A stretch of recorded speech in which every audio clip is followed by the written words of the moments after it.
আসসালামু আলাইকুম ওয়া রাহমাতুল্লাহি ওয়া বারাকাতুহু। আলহামদুলিল্লাহি রাব্বিল আলামিন ওয়াসসালাতু ওয়াসসালামু আলা সাইয়্যিদিল আমবিয়াই ওয়াল মুরসালিন ওয়া আলা আলিহি ওয়া আসহাবিহি আজমাইন।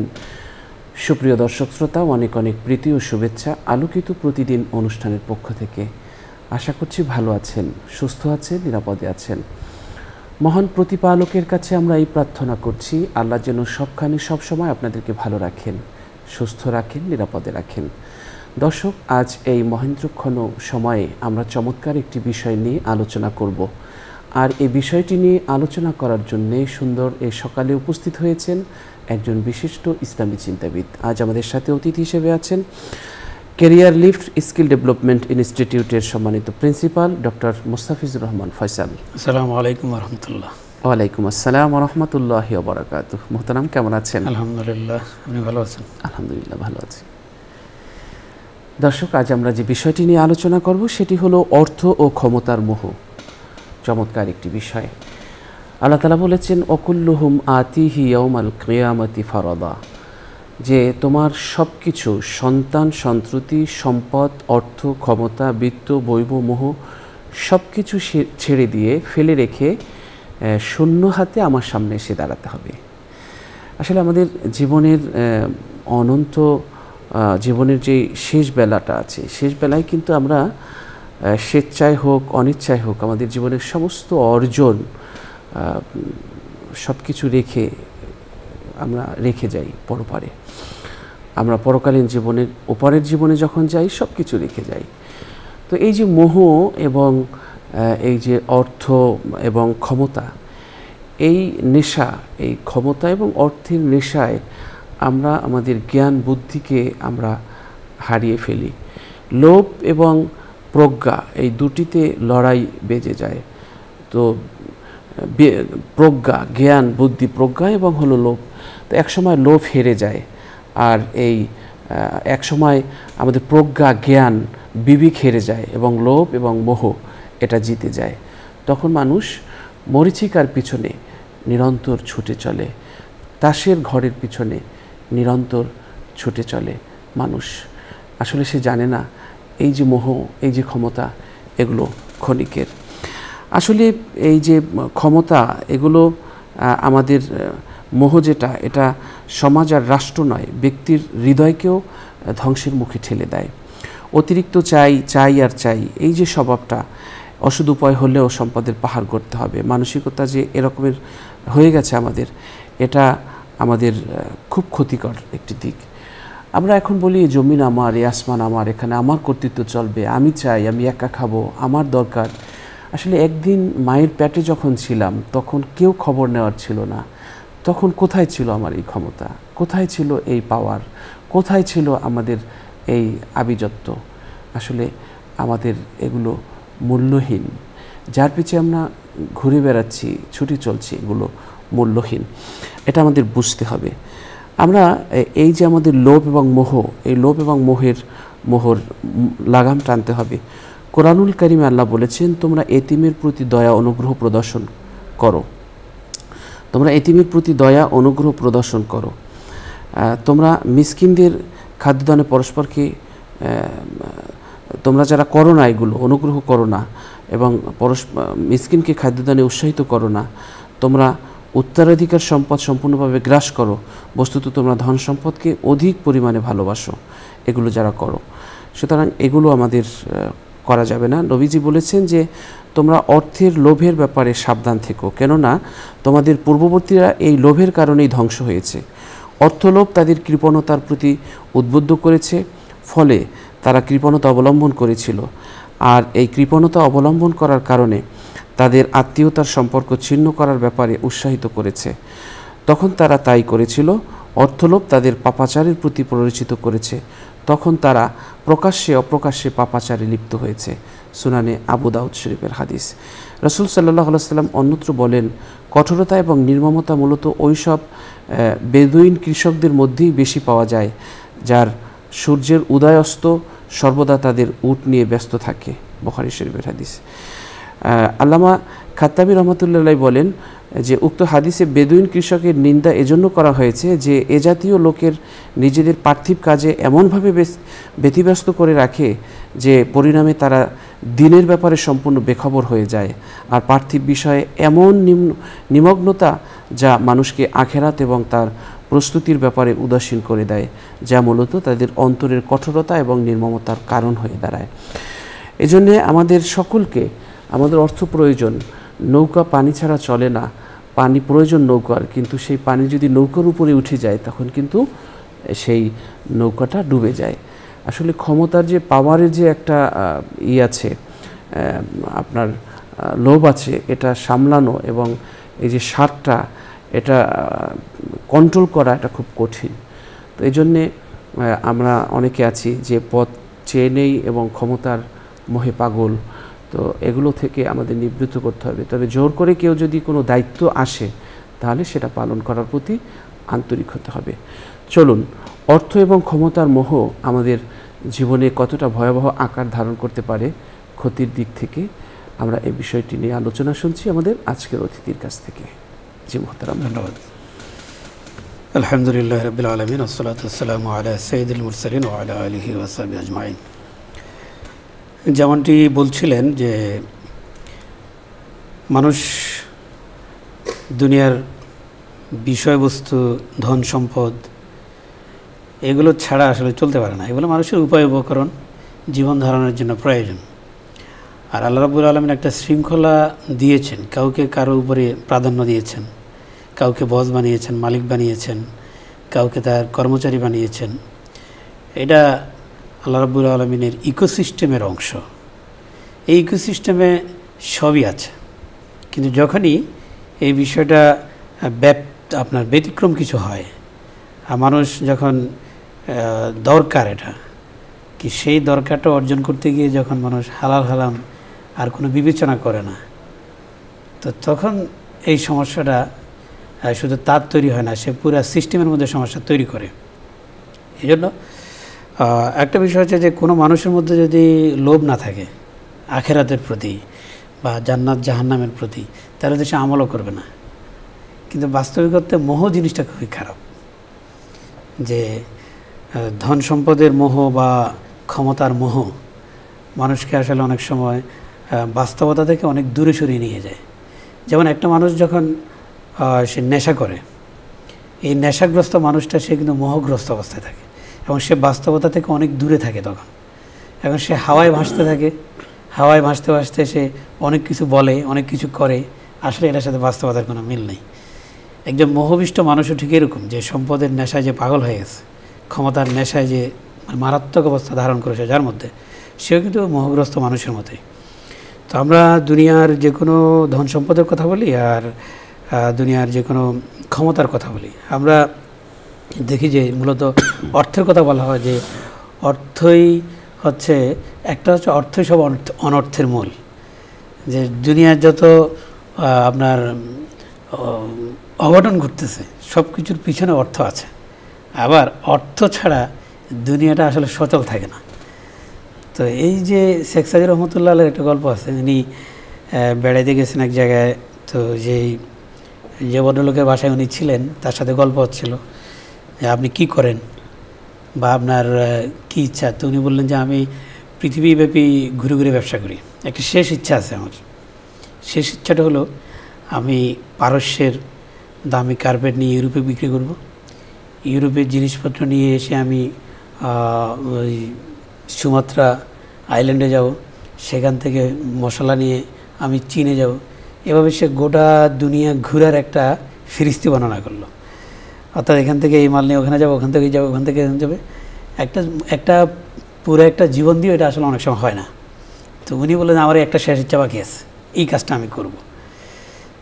তো শেখ সাজিদ রহমতুল্লাহ একটা হাদিসের বয়ান শোনালেন যে বনি আদম যদি একটা পাহাড়ের পরিমাণ সম্পদ পায়, সে তাৎক্ষণিকভাবে সে চাইবে আরেকটা পাহাড়ের পরিমাণ সম্পদ, এবং একটা পর্যায়ে যে কবরের মাটি ছাড়া আসলে তার পেট ভরে না, যেটা আল্লাহ রাব্বুল আলামিন অন্যভাবে বলেছেন আলহাকুমুত তাকাসুর হাত্তা যুরতুমুল মাকাবির, যে ধন সম্পদের নেশা মানুষকে এমনভাবে ব্যতিব্যস্ত করে রাখছে যে কবর যাওয়া পর্যন্ত সে আর এটা থেকে সরে আসে না।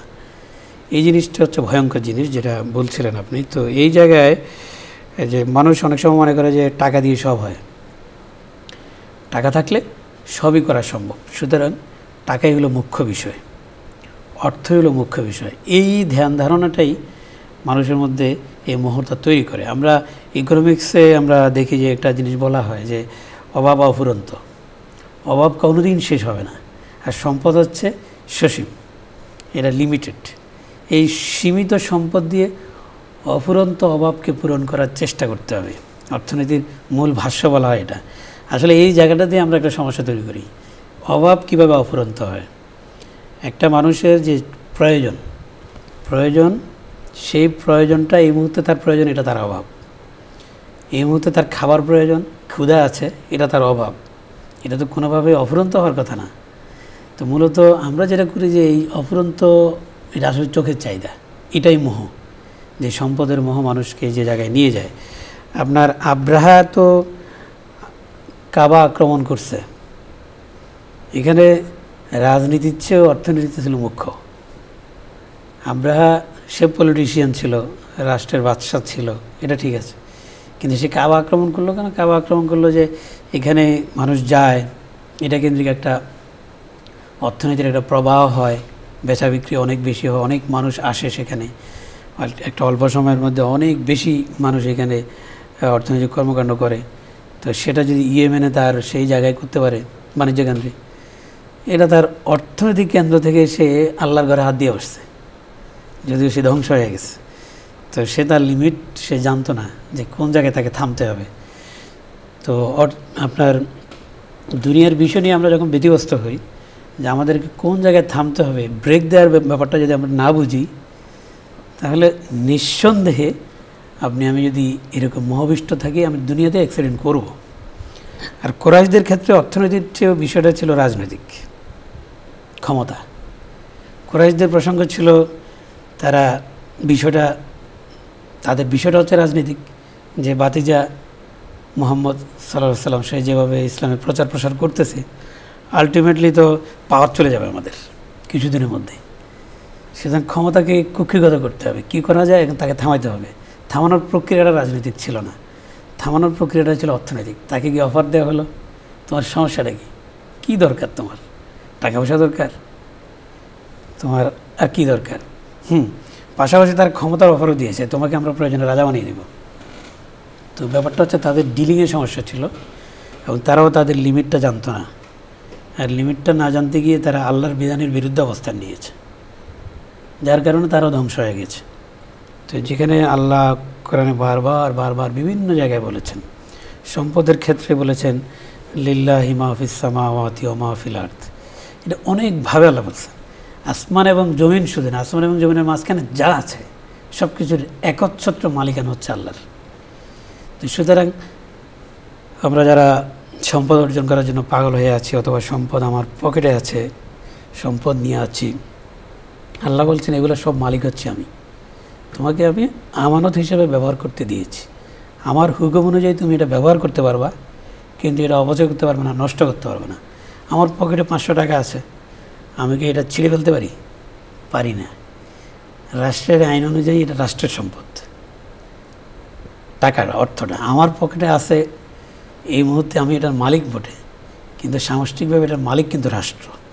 এবং প্রচুর টাকা আছে, এজন্য অনেক খাবার কিনে সেটাকে নষ্ট করা যাবে না। যতটুকু খাবো অতটুকু অধিকার আছে, কিন্তু টাকা থাকলেই কিনে নষ্ট করার অধিকার নেই। তো এই জায়গাটা, যে জায়গায় যদি ব্যাপারটা যদি এরকম হয়, আল্লাহর নির্দেশনা বা আল্লাহ রসুলের নির্দেশনা যদি এভাবে হয়, তাহলে একটা মানুষ সম্পদের নেশায় সে আসলে কত দূর যেতে পারে। আপনার আগের গল্পগুলো মনে আছে যে একজনকে বলা হলো যে এত বিশাল তার জায়গা, তো বলো যে তুমি দৌড়ে যতটুকু যেতে পারো ততটুকু জায়গা তোমাকে আমি দিয়ে দিব। গোলামকে একজন মনিব বলল, তুমি দৌড়ে যতটুকু যেতে পারো ততটুকুই তোমার। এখন সে দৌড় শুরু করলো, দৌড়াইতে একটা পর্যায়ে হাঁপাইয়ে গেছে, মারাত্মক পর্যায়ে এসে বলছে যে আরেকটু দৌড়াইতে পারলে তো আরেকটু বেশি সম্পদ পাবো। আরও দৌড়াচ্ছে, একটু পরে তার শরীর আর চলে না, তারপরে তার ব্রেইনে একটা কাজ করতেছে যে আরেকটু যেতে পারি, তাহলে তো আরেকটু সম্পদ আমি পাচ্ছি। এবং সে শেষ পর্যন্ত যেতে যেতে এমন জায়গায় গিয়ে পড়ে গেছে, সে জায়গায় তার মৃত্যু হয়েছে। তো আলটিমেটলি সে 1 ইঞ্চিও পায় নাই। এটার কারণ কি? এটার কারণ হচ্ছে সেই নেশাটা, সেই মোহটা। বাস্তবিক অর্থে যদি আমরা রিজিক বিশ্বাস করি, আল্লাহ রাব্বুল আলামিন সম্পদ বলি সেটা যেমন রিজিক, ক্ষমতা যেটার কথা আমরা বলছি সেটাও কিন্তু রিজিকের অংশ। তো এই জিনিসটা আমার আপনার জন্মের কম করে 50,000 বছর আগে আল্লাহ সিদ্ধান্ত দিয়ে রেখেছেন। যে জিনিসটা আল্লাহ সিদ্ধান্ত দিয়ে রেখেছেন 50,000 বছর আগে, সেটার জন্য আমরা মোহগ্রস্ত হচ্ছি, মানে ছুটছি। আর যেটার জন্য আল্লাহ ছুটতে বলেছেন সেটার জন্য আমরা ছুটছি না। আল্লাহ বলছেন ফাসআউ ইলা যিকরিল্লাহ, যখন আযান নেদা দেওয়া হয়, নামাজের কথা বলা হোক, জুমার কথা বলা হোক, যখন নেদা দেওয়া আওয়াজ দেওয়া হয় তখন ছুটে যাও। আর যখন সালাত হয়ে গেছে ফান্তাশিরু, রিল্যাক্স, আস্তে ধীরে ছড়িয়ে পড়ে জমিনে, ব্যবস্থা একটা হয়ে যায়। মানে এটা নিয়ে তো পেরেশানি কিছু না, বলছে রিল্যাক্স, আস্তে ধীরে যাও আর ছুটে আসো। ফাসআউ সাবিকু ইলা মাগফিরাতিম মির রাব্বিকুম, যে আল্লাহর মাগফিরাতের দিকে দৌড়াই আসো, ছুটে আসো, কম্পিটিশন করো। তো ব্যাপারটা হচ্ছে এই জায়গায় যে আমরা সম্পদের জন্য পাগল পারা হব না। আমার জন্য যেটা আল্লাহ বরাদ্দ রেখেছেন সেটা যদি 7 তবক জমিনের নিচেও থাকে, এটা উঠে আসবে। গভীর সমুদ্রের তলদেশেও যদি থাকে, যেখানে সূর্যের আলো পৌঁছায় না, কোনোদিন আমি যেতে পারবো না, সেই জিনিসটাও যেটা আমার জন্য বরাদ্দ থাকে সেটা চলে আসবে আমার কাছে। মৃত্যু যেভাবে খুঁজে বেড়ায়, রিজিকও ঠিক তেমনি খুঁজে বেড়ায়, খুঁজে বেড়ায়।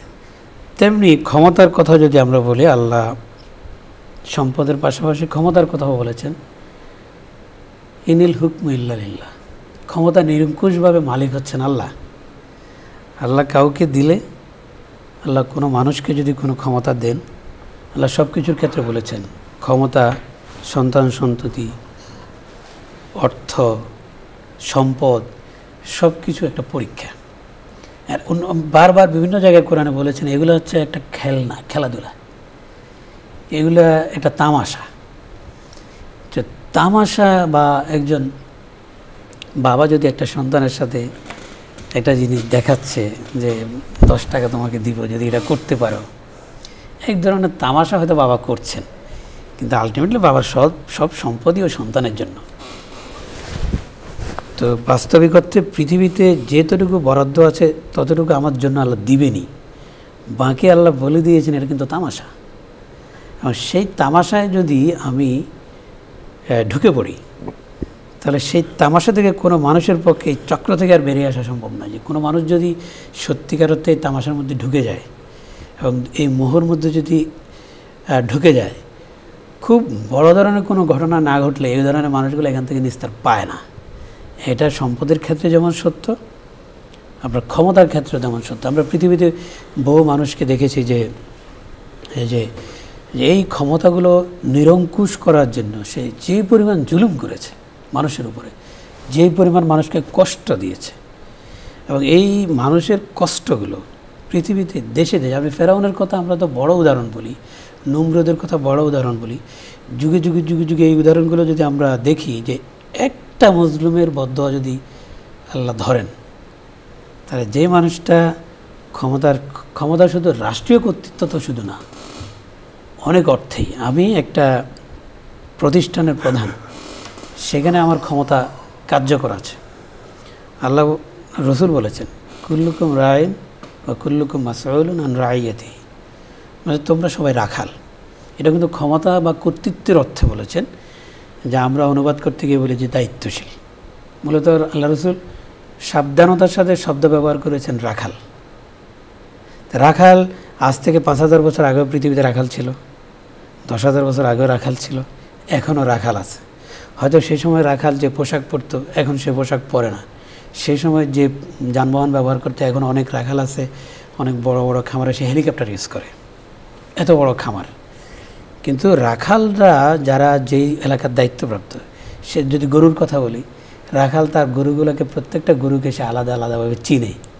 আপনি হঠাৎ করে দেখলে 6টা গরু আছে, 6টা একরকম মনে হবে আপনার কাছে, কিন্তু সে তার গরুগুলোকে সবগুলো গরুকে সে আলাদা আলাদাভাবে চিনে, এবং সে জানে কোন গরুটা কেমন, কোন গরুটাকে হাত বুলাইতে হবে আর কোন গরুটার পিঠে একটা দিতে হবে, দিলে এটা ঠিক হয়ে যাবে।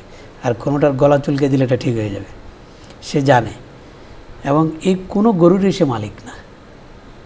এবং সে রাতে 3টার সময় উঠে গিয়ে দেখে কোনো গরুর কষ্ট হচ্ছে কিনা বা প্রস্রাব পায়খানা করে নষ্ট করে ফেলছে কিনা।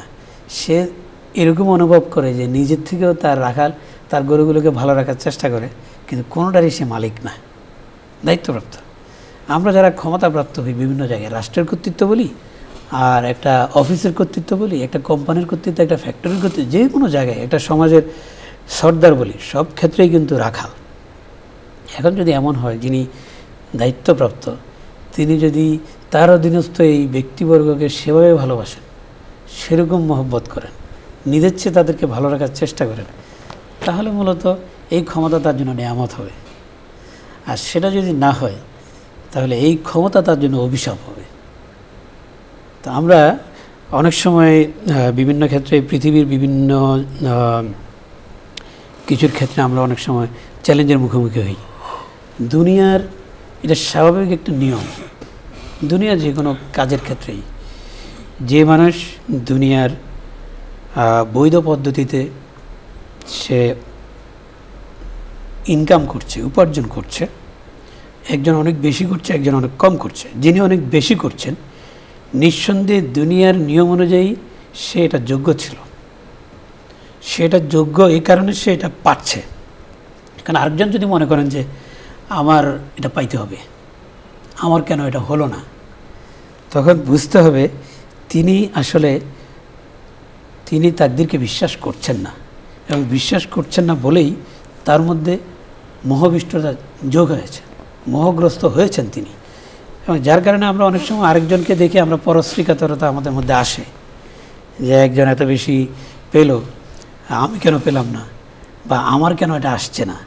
তো সে কী করে, সে হিংসা করে আরেকজনের ক্ষতি করার চেষ্টা করে, অথবা কিছুই যদি না পারে তো সে কী করে, এটা নজর লাগায়, যে নজর লাগে, তার নজর দিয়ে হইলো তার কোনো ক্ষতি করা যায় কিনা। হ্যাঁ, নজরে তার কিছু ক্ষতি হয়, যার নজর লাগছে তার কিছু ক্ষতি হয়েছে বটে, কিন্তু যিনি এই হিংসার জায়গা থেকে যার নজরটা লাগলো, তিনি কিন্তু এর প্রতিফলিত রশ্মি তিনি অল্প কিছু দিন মধ্যেই তিনি এর প্রতিফলন তিনি পাবেন। তো আলটিমেটলি যেটা দাঁড়াচ্ছে সেটা কিন্তু একই, যে একজন মোহগ্রস্ত মানুষকে যদি চিকিৎসা করতে হয়, তাহলে তার যথাযথ প্রক্রিয়া হলো তাকে তার জায়গায় ব্রেক দিয়ে, তাকে সব কিছু থেকে থামিয়ে তাকে চিকিৎসা করতে হয়। তো একজন মানুষ যদি সিদ্ধান্ত নিয়ে ফেলে যে, বা সে যদি বুঝতে পারে যে হ্যাঁ, আমার মধ্যে দুনিয়ার মোহ এত বেশি ঢুকে গেছে যে এটা আমি ভুল করছি, কেউ যদি তাকে বোঝায় এবং তার মধ্যে যদি সে বুঝটা আসে, তাহলে তিনি যদি সিদ্ধান্ত নিয়ে ফেলেন যে এই দুনিয়ার মোহের মধ্যে আমি ঢুকবো না। আপনি প্রথমে যেটা বলছিলেন যে দুনিয়া পানি যেরকম যদি নৌকার মধ্যে ঢুকে যায় তাহলে এটা ডুবে যাবে, অথচ পানি ছাড়া নৌকাটা চলে না। দুনিয়াটা তার মধ্যে যদি ঢুকে যায় সে ডুবে যাবে, অথচ দুনিয়ার এই বিষয় ছাড়া চলা অসম্ভব না।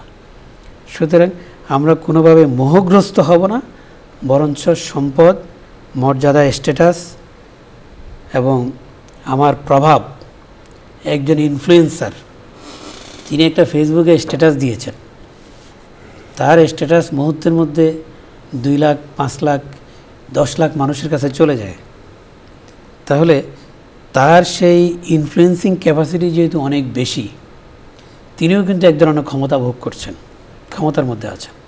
যারা ইনফ্লুয়েন্সার, সোশ্যাল ইনফ্লুয়েন্সার, এই সোশ্যাল ইনফ্লুয়েন্সারদের ক্ষেত্রেও আমাদের কথা হচ্ছে যে আমরা অনেক সময় দেখি যে তারা সোশ্যাল ইনফ্লুয়েন্সাররা এমন কিছু জিনিস মার্কেটিং করেন যেটা আমাদের সমাজের যুবকদেরকে, আমাদের সমাজের তরুণদেরকে, আমাদের সমাজের যারা উঠতি বয়সী আছে, যারা এখন হয় সে উপার্জনে যাবে অথবা তার ভবিষ্যৎ নিয়ে সে চিন্তা করছে, এই মানুষগুলো সবচেয়ে সেরাটা মুহূর্তের মধ্যে দেখে ফেলে। তো যাদের দেখে ফেলার কারণে তাদের এক্সপেকটেশন লেভেলটা এত পর্যায়ে চলে যায় যে এরা নতুন কিছু ভাবতে পারে না। আপনি যদি একটা জিনিস দেখেন, একজন খুব ভালোটা খাচ্ছে, খুব সেরা খাবারটা খাচ্ছে, এটা সে দিল, আরেকজন দেখছে যে সে ফেসবুকে বা সোশ্যাল মিডিয়াতে সে সেই জিনিসটাই দেখলো। এখন যত ভালো জিনিসে তার সামনে আসে সে তো সবচেয়ে সেরাটা ইতিমধ্যে দেখে ফেলেছে। তো তো তার জীবনের স্যাটিসফ্যাকশন আসলে কীভাবে আসবে, সে সন্তুষ্ট কীভাবে হবে? তো এই জন্য আল্লাহ রসুলের যেটা নির্দেশনা আছে, অল্পে তুষ্ট হওয়া, যে মানুষের সব মিলে 3.5 হাত ভরি, তো যে মৃত্যুর সাথে সাথে তার জন্য আসলে সেলাইবিহীন 2 টুকরা কাপড়ই, তো এর বেশি কিছু তো তার জন্য আসলে বরাদ্দ নাই। তো সুতরাং যে সন্তুষ্টির লেভেলটা, আমরা যে অল্পতে আমরা তুষ্ট হতে পারি না, এই জায়গাটাতে আমাদের সমস্যা। এবং খুব মাইক্রো লেভেলে রাসূল সাল্লাল্লাহু আলাইহি ওয়াসাল্লাম দেখিয়ে দিয়েছেন আসলে শান্তির মূল জায়গাটা কোন জায়গায়। যদি মোহগ্রস্ত থেকে আমাদেরকে বের হতে হয়, একটা বড় মহৌষধ হচ্ছে আমাদেরকে অল্পে তুষ্ট হতে হবে। আমি যা পেয়েছি, আমার জন্য যা বরাদ্দ হয়েছে, আমার জন্য আল্লাহ যা দিয়েছেন, তাতে যদি আমি সন্তুষ্ট হতে পারি, তাহলে আমার পৃথিবীর জীবনটাও সুন্দর হবে, সুখকর হবে, এবং আমার মৃত্যু পরবর্তী জীবনটা ইনশাআল্লাহ ভালো হবে। তো আমরা অনেক সময় দেখি, যখন এই যে সোশ্যাল মিডিয়ার ইনফ্লুয়েন্সারদের কথাই বলছিলাম, যে এটা এক ধরনের ক্ষমতা। একজন স্ত্রী, সে এই ইনফ্লুয়েন্সারদের ইনফ্লুয়েন্সিং কিছু ক্যামেরায় যেটা দেখা যায়, আসলে বাস্তবে ক্যামেরার পিছনে সবসময় ব্যাপারটা এরকম থাকে না। তো দেখা গেছে সবচেয়ে সেরাটা সে দেখছে, এখন সে প্রত্যাশা করছে তার স্বামীর কাছে যে তার কেন এত নাই। এখন দেখা যাচ্ছে মাইক্রো লেভেলে কিন্তু সমস্যাটা তৈরি হয়ে গেছে। এখন সেটা স্ত্রীদের ক্ষেত্রে সত্য। একজন স্ত্রী যখন তার স্বামীর কাছে প্রত্যাশার লেভেলটা যদি সেভাবে তৈরি করতে পারেন, অল্পে তুষ্টি থাকেন, তাহলে এক ছাদের নিচে তাদের সেই ছোট্ট সময়টাও কিন্তু ভালো কাটবে, তাদের এই সময়টাও ভালো যাবে। এবং মোহগ্রস্ত এই দিক থেকে সন্তানরাও হয়। আমরা অনেক সময় সন্তানদেরকে বাস্তবতা বুঝতে দিই না, জি, সন্তানদেরকে আমরা অভাব বুঝতে দিই না, কিন্তু সন্তানদের জীবনেও এই যাতে মোহ জিনিসটা না আসে, আমাদের শেখাতে হবে, সেটা আমাদেরকে শেখাতে হবে। জি মোহতারাম, অনেক অনেক ধন্যবাদ। দর্শক, আমরা অনুষ্ঠানের শেষ প্রান্তে চলে এসেছি। আসলে সম্পদ আমরা যত বেশি করি না কেন, মৃত্যুর পর যার হাজার হাজার একর সম্পত্তি আছে তাকেও 3.5 হাতের বেশি জায়গা দেওয়া হবে না। আর যার পৃথিবীতে এক মুঠো মাটির মালিকানা নাই, তাকেও এই কবরের মাটি প্রত্যাখ্যান করবে না। সুতরাং আমাদেরকে বুঝতে হবে যে আমাদের এগুলো ওপারে নিয়ে যাওয়া যাবে না। যতটুকু আমরা অর্জন করব, সততার সাথে নিষ্ঠার সাথে অর্জন করব, যেটা পরিশেষে পাথর হয়ে যেন না যায়। আল্লাহ আমাদের সকলকে আমাদের মোহ থেকে বাঁচার তৌফিক দান করুন। দর্শক, আসুন অনুষ্ঠানের এ পর্যায়ে একটি মোনাজাত করব। আপনারাও চাইলে আমাদের সাথে মোনাজাতে শরীক হতে পারবেন। আল্লাহুম্মা সাল্লি আলা সাইয়্যিদিনা ওয়া নাবিয়িনা ওয়া শাফিয়িনা ওয়া হাবিবিনা ওয়া মাওলানা মুহাম্মদ সাল্লাল্লাহু আলাইহি ওয়া আলা আলিহি ওয়া আসহাবিহি ওয়া বারাকা ওয়া সাল্লাম। আল্লাহুম্মা আমিন। ربنا ظلمنا أنفسنا وإن لم تغفر لنا وترحمنا لنكونن من الخاسرين. ربنا لا تزغ قلوبنا بعد إذ هديتنا وهب لنا من لدنك رحمة إنك أنت الوهاب. اللهم آنس وحشتي في قبري، اللهم ارحمني بالقرآن العظيم واجعله لي إماما ونورا وهدى ورحمة.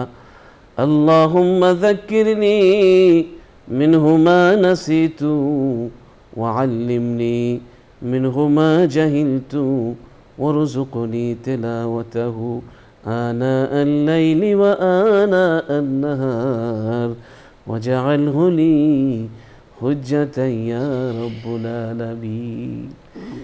আল্লাহ, জীবনে অনেক গুনাহ করে ফেলেছি গো আল্লাহ।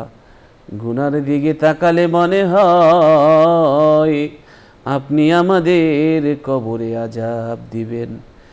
গুনার দিকে তাকালে মনে হয় আপনি আমাদেরকে জাহান্নামে শাস্তি দিবেন। গুনার দিকে তাকালে রাগ হবে, গুসা হবে। গুনার দিকে নয়, আমাদের আকুতির দিকে তাকিয়ে আমাদের জীবনের গুনাহ মাফ করে দিন। আমাদের ক্ষমা করে দিলে কেউ আপনাকে প্রশ্ন করবে না কেন ক্ষমা করলেন। ক্ষমাকে পছন্দ করেন, ভালোবাসেন, তাই গুনাহগার আমরা মিনতি করছি আপনি আমাদের ক্ষমা করে দিন। এই অনুষ্ঠানের পৃষ্ঠপোষক যারা আছে আল্লাহ তাদেরকে আপনি ক্ষমা করে দিন। রব্বিরহামহুমা কামা রাব্বায়ানি সগীরা। সুবহানা রাব্বিকা রাব্বিল ইজ্জাতি আম্মা ইয়াসিফুন ওয়া সালামুন আলাল মুরসালিন ওয়ালহামদুলিল্লাহি রাব্বিল আলামিন। দর্শক, আমরা আজ এখানেই শেষ করছি। দেখা হবে আগামীকাল ঠিক এই সময়। আল্লাহ সকলকে ভালো রাখুন, সুস্থ রাখুন, নিরাপদে রাখুন, সেই প্রত্যাশা করছি। আপনারা এই অনুষ্ঠান দেখুন এবং অন্যকেও এই অনুষ্ঠান দেখতে উৎসাহিত করুন। একটি ভালো কাজ প্রচারের সহযোগী আপনিও হন। আপনি নিজে ভালো থাকুন, অন্যকেও ভালো রাখার চেষ্টা করুন। আল্লাহ সবাইকে মঙ্গল দান করুন। আল্লাহ সবাইকে নিরাপদে রাখুন, সুস্থ রাখুন। দর্শক, আগামীকাল ঠিক এই সময় এই অনুষ্ঠান দেখতে চোখ রাখুন নিউজ 24-এর পর্দায়। আল্লাহ হাফেজ। আসসালামু আলাইকুম ওয়া রাহমাতুল্লাহি ওয়া বারাকাতুহু।